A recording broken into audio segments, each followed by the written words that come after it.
Bom, os dispositivos então de entrada e saída, né? Quando a gente fala de dispositivo, um deles, o que acaba interagindo mais, seria a parte de disco, onde a gente fala o seguinte: muita gente não entendia, né? Hoje em dia acaba tendo o esquema de SSD. Esse daqui é aquele disco mesmo, né? O HD, aquele mais barato, maior. Ele funciona num esquema literalmente como um disco. Então, o que acontece? Essa superfície desse disco é dividido em trilhas. Então, são as trilhas divididas aqui, né, que a gente teria. Cada trilha é dividida em setores. Então, a gente pega aqui, né, tem setor, a trilha seria esse cinza, os setores estão aqui. Então, esses setores ou blocos também pode ser dividido nesse sentido. Normalmente de 512 a 32K. Isso daí é dividido quando é feito, né, a parte dos setores e blocos do disco. Um conjunto de trilhas com a mesma distância do eixo central formam um cilindro, né? Então a gente tem o cilindro e a cabeça de leitura e gravação. Mas o que é isso daí? A gente precisa olhar isso de lado. Então é esse o esquema. Ó. A gente teria aqui, né, a cabeça de leitura, são esses caras aqui, esse mecanismo, e aqui seria o nosso eixo, né, que vai estar um eixo central, que ele que vai rodar os discos. Né? Então, Tiago, mas é um disco só? São vários? Existem vários tipos de HD. Alguns têm mais de um disco, como é colocado aqui. Outros já têm discos que com tecnologias mais novas, tá, onde você já não teria vários discos, você tem um disco único lá dentro e é feita a leitura tanto na parte superior quanto na parte inferior. Então você tem duas cabeças de leitura ali para ser trabalhadas, né? Então ele vai tanto a parte de cima quanto a parte de baixo, ele pode ler e escrever. Para determinar o tamanho do disco, a ideia toda é o que? A gente tem o número de cabeças, né? Então seriam as faces, vezes o número de cilindros, né? As trilhas que eu tenho lá, vezes o número de setor, vezes o tamanho do setor. Então a gente falou aqui que era de 512 a 32 cada setor, né? Cada bloco ali. Então isso daqui tudo vai me dar o tamanho do meu disco. Discos magnéticos, então, que é o que normalmente a gente usa, né? Alguns já estão sendo substituídos, mas ainda é muito utilizado o disco magnético.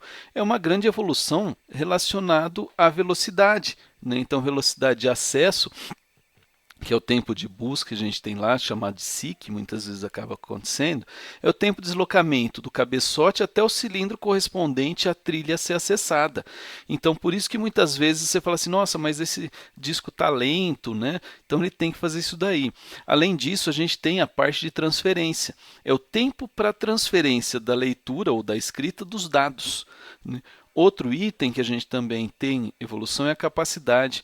A gente tinha discos, né, isso não muito tempo atrás, de 500 megas, né, surgiu aí, começou a falar, a gente tem, né, eu tenho discos aqui na minha sala guardados de 32 megas de memória. Né, então, o pendrive é maior que um HD que eu tenho aqui. Então, tem discos de todos os tamanhos. E conforme vai evoluindo, né, a gente já tem discos de 10 teras. Disco físico, é um absurdo de valor, o caro, sim, mas existem. Preço disso daí também teve uma boa diminuição, né? Se a gente compara um tempo atrás, hoje você compra HDs de 2 TB por R$ 300, coisas assim, R$ 400, você tem um HD de um tamanho considerável.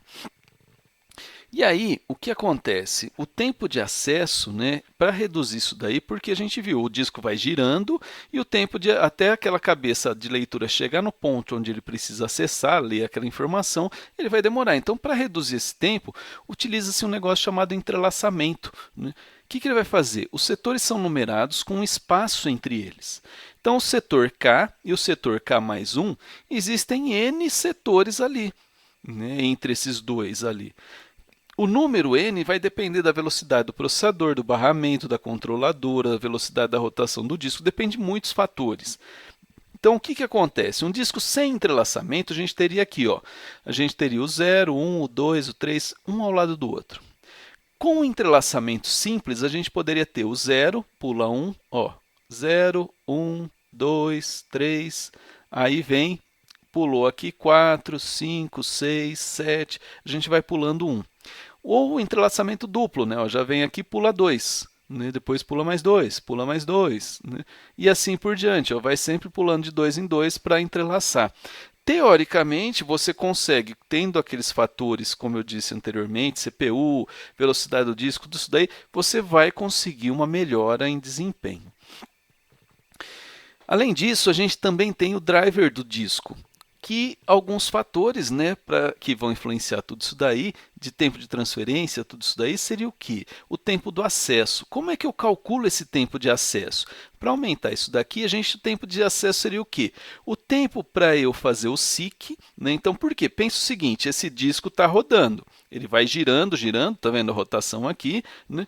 Aqui é aquele braço de leitura que ele não se desloca, o máximo que ele desloca é para frente ou para trás, é nesse sentido que ele vai fazer um deslocamento, né? Mas ele não anda, quem roda é o disco. E aí ele tem que pegar, ó, e transferir essa informação. É isso daqui que ele quer transferir. Então o que ele faz? O disco está girando, essa informação aqui tem que dar essa volta toda para chegar aqui. Ela só vai ser lida quando chegar nesse braço de leitura. Então ele tem que chegar aqui. Além disso, quando chegar aqui, ele ainda tem que ler todo esse pedaço.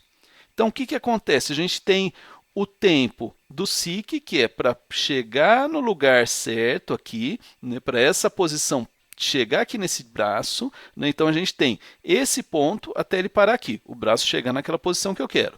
Aí tem a latência, que seria essa volta toda até chegar no ponto onde eu preciso. E depois, realmente, a transferência propriamente dita das informações.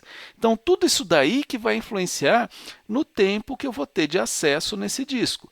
Então, quanto mais informação eu tenho, então se minhas trilhas forem menores ou tiver muito mais trilha, então esse deslocamento desse braço for mais lento, tudo isso daí influencia nesse tempo que eu tenho de acesso.